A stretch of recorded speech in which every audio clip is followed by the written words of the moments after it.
Ever get that feeling like trying to keep up with what's happening in the global economy? Yeah. Like you need some kind of secret decoder ring. Totally. I think we've all been there. Well, good news. Today, we're handing you one. That's right. You, our awesome listener, sent in this really interesting mix of headlines and keywords, and they're all pointing to one big thing. Tariffs. Yep. Specifically, those between the U.S. and China. And there's this whole pause thing going on. It's a fascinating story for sure. Okay, so let's break it all down. Sounds good. First off, I'm really struck by just how much attention this news got.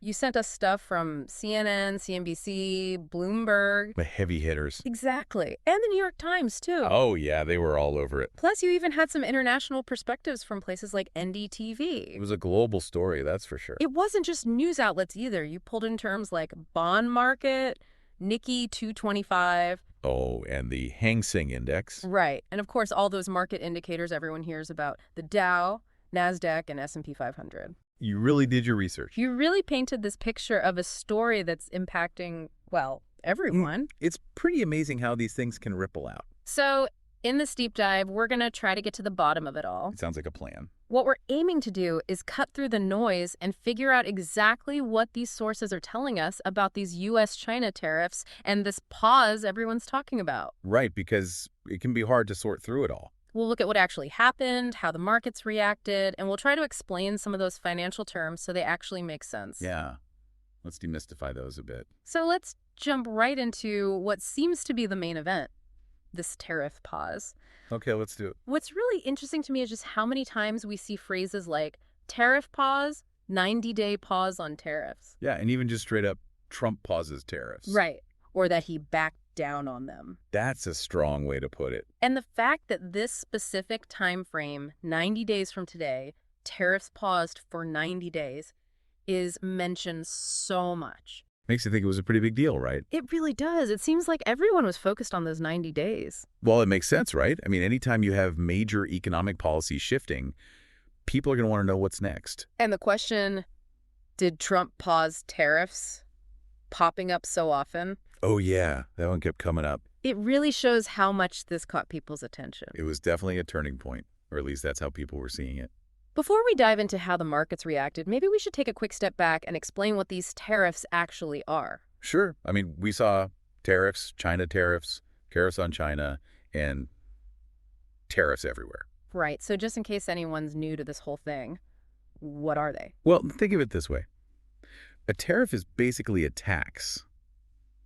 Okay. But it's a tax that a government puts on things coming into their country from somewhere else. Oh, So, like, if a country puts a tariff on imported cars... those cars become more expensive. Exactly. And the idea is that this might encourage people to buy cars that are made in their own country. So it's kind of a way to protect domestic industries. Yeah, that's one of the big reasons governments use them. Interesting. So they can be used as a tool to influence trade.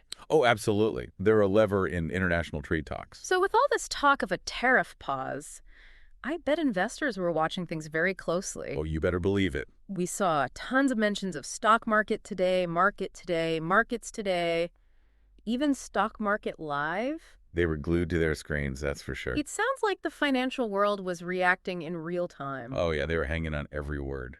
What I found really interesting was how many questions we saw, like, why is the stock market up today? And why are stocks up today? That's a good point. It seems like this news about the tariff pause was seen as good news. Yeah, investors generally like it when trade tensions ease up. Less uncertainty, right. Exactly. Makes them feel a bit more confident. And it wasn't just a general feeling that the market was going up, was it? Nope, not at all. We saw so much focus on specific indices like the Dow. Oh, yeah, the Dow Jones today. All those Dow Jones Industrial Average mentions, the DJIA. And a lot of talk about futures, Dow futures now, Dow futures today, Dow futures live, all that. Oh, yeah, futures are a big deal. So why all the attention on the Dow Jones specifically? Is it really that important? Well, the Dow Jones Industrial Average, Yeah. it only tracks 30 companies. But it's one of the oldest, right? Exactly. And those are big, well-established U.S. companies. So it's kind of seen as a snapshot of the overall market. Yeah, it's like a barometer. Makes sense. And those futures you mentioned, those are basically contracts. Okay. Contracts for what? Well, investors use them to bet on where the market's going. So it's like they're trying to predict the future. Kinda, yeah. And people watch them to see what might happen before the market even opens. Exactly. They're an early indicator of what investors are thinking. Okay, that's cool. Now, we also saw a lot of mentions of the NASDAQ and the S&P 500. Yeah. Or, all the variations. Yeah. S&P 500, S&P 500, S&P 500.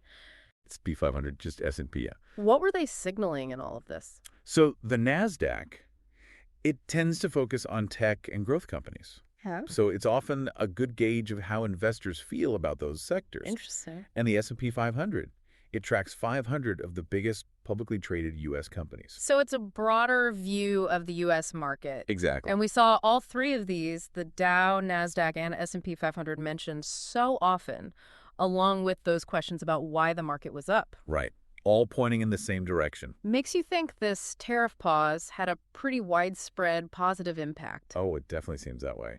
And you were right about those futures. We saw stock futures today, stock futures, Dow Jones futures, CNBC futures, future stocks. And U.S. stock futures and futures market now. Investors were definitely paying attention. It's funny, we even saw a mention of the bond market today and the US bond market. That's an interesting one. How does the bond market fit into all of this? Well, the bond market and the stock market, they often move in opposite directions. How so? When investors are feeling a bit nervous or unsure. They play it safe. Exactly. They put their money in bonds, which are seen as more stable. Interesting. That can push bond prices up and their yields down. So the fact that we're seeing the bond market mentioned alongside all the stock market activity, it might mean investors were reassessing their risk tolerance because of this news. They were trying to figure out what it all meant. Exactly. It's cool that we weren't just focused on the U.S. markets. We saw the Nikkei 225 and the Hang Seng Index pop up too. Those are big ones. Those are for Japan and Hong Kong, right? You got it. So the Nikkei 225 is like the main indicator for the Tokyo Stock Exchange. Yep. And the Hang Seng Index tracks the big companies in Hong Kong. That's right. The fact that they're mentioned in your list, it shows that those global markets were watching this whole U.S.-China tariff situation too. Oh, absolutely. The global economy is interconnected. So when something big happens between two major players, like the U.S. and China, The rest of the world pays attention. it's like everyone's holding their breath to see what happens next. Pretty much. Okay, let's zoom out a bit and look at the big picture. Sounds good. I think it's pretty obvious from all those terms like China tariffs, tariffs China, China tariffs on us, Trump tariffs China. China response to Trump tariffs, yes. The main focus here was the trade relationship between the United States and China. Right. That was the heart of it all. Because when those two giants start messing with tariffs, It can shake things up globally. big time. And speaking of those two giants, it's hard to talk about this without mentioning the then president. True. His role was huge. We saw Trump tariffs, Donald Trump tariff stock market, Trump pause, Trump tariff pause, Trump 90-day pause. It seemed like his name was attached to everything. It really does. It highlights how much influence he had in this whole situation. Yeah, he is a major player. He was the one who put these tariffs in place. And then, at least for those 90 days, he was the one hitting the pause button. It was definitely his call. And we even saw mentions of the China stock market and China stock market today, which tells me this pause probably affected their financial markets too. Oh, for sure. Anything that suggests less trade tension between the U.S. and China, it's usually good news for both their markets. Makes sense. What's also really interesting is how many different news sources were covering this. You had everything from CNN and CNBC. The usual suspects. Right, to the New York Times, Axios, Bloomberg News. They were all over it. Even the Daily Mail and USA Today. Wow, that's a wide range. And NDTV, bringing in that international perspective. People were hungry for information. Okay, now let's dig into some of the more specific details that came up. Let's do it. There was one mention of 104 tariffs on China. Any idea what that was about? That's a tough one, without more context. Yeah. Tariff rates between the U.S. and China, they were all over the place. Right. Different rates for different things. Exactly. It could have been referring to a very specific category of goods, or maybe it was about a particular point in the negotiations. Hard to say for sure. It's doubtful it was a blanket rate for everything coming in from China, though. Okay. We also saw the phrase, Trump backs down on tariffs.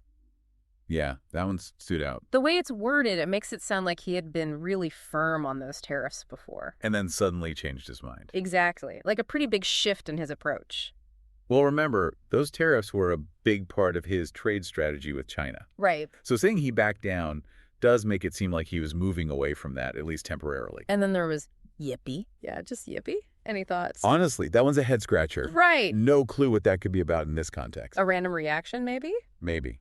Or a ticker symbol we've never heard of. Who knows? Sometimes you get those weird outliers in the data. It happens. We also noticed Boeing stock in the mix. Ah, Boeing. Why would their stock be particularly sensitive to all this U.S.-China trade stuff? Boeing is a huge exporter, and China is a massive market for them. Oh, right. They sell a lot of airplanes there. Exactly. So when trade relations get rocky and tariffs come into play, It can mess with their sales. big time, and potentially disrupt their supply chains too. So any news about U.S.-China trade could make their stock price jump up or down. Makes sense. And last but not least, we saw Art of the Deal. Ah, yes. That's so connected to the former president. Do you think it tells us anything about why this pause happened? It's an interesting point. The art of the deal, it usually implies a very strategic way of negotiating. Like a chess game. Right. Making concessions or pauses could be tactical moves in a bigger negotiation. So maybe some people saw this tariff pause as part of a larger plan. Possibly. Not a final solution, but a way to keep those trade talks going. Okay, so we've talked about a lot. We have. And it's clear that your sources are all saying that this pause in tariffs did happen. No doubt about that. And the market seemed to like it. They did. But what's not so clear from these sources is the why. That's true. We saw those questions. Why did Trump pause tariffs? Why Trump paused tariffs? But no real answers. Right. Your keywords tell us the what.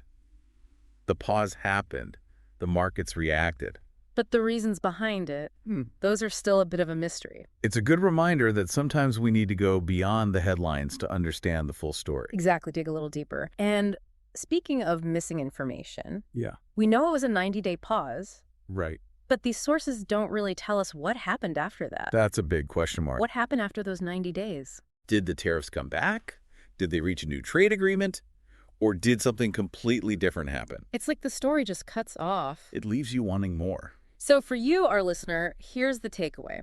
You gave us some amazing sources, and they show a ton of news and market activity focused on this 90-day pause on U.S. tariffs on goods from China. It was a big deal. And it looks like this news pushed the stock market up, at least in the short term. The Dow, NASDAQ, S&P 500, they all seemed to respond positively. We also saw that this wasn't just a U.S. story. Global markets were watching too. The whole world was holding its breath. But it's important to remember that this deep dive is based on what you sent us. We've just scratched the surface. We've identified the main event, how the markets reacted, and we explained some of the financial jargon. Hopefully that was helpful. But as we've seen, there are still some unanswered questions. Like why the pause happened in the first place and what the long-term consequences were. So here's a final thought for you to ponder. Knowing what we know now, what do you think happened next in this whole U.S.-China trade saga? How do you think things played out after those 90 days? And what impact do you think it had on the global economy? It's a fascinating puzzle to try and piece together. Hopefully this deep dive helped make sense of this complex event and how the markets reacted. Thanks for joining us. Thanks for listening. Today is your lucky day. Today is the day that our $3 website works for you, paying you directly to your PayPal daily. Imagine $3 ongoing continuous payments to your PayPal account. Imagine falling asleep and waking up to $300 in your PayPal account. How would this make you feel? How could this help you? What bills could you pay? What kind of fun could you have? What does that retirement look like now? All for a one-time payment of $3. This website is DFY done for you, fully built and completely hosted, and never stops collecting payments for you. You have spent $3 on coffee on a regular, but that coffee won't help you create multiple streams of income. Click the link below.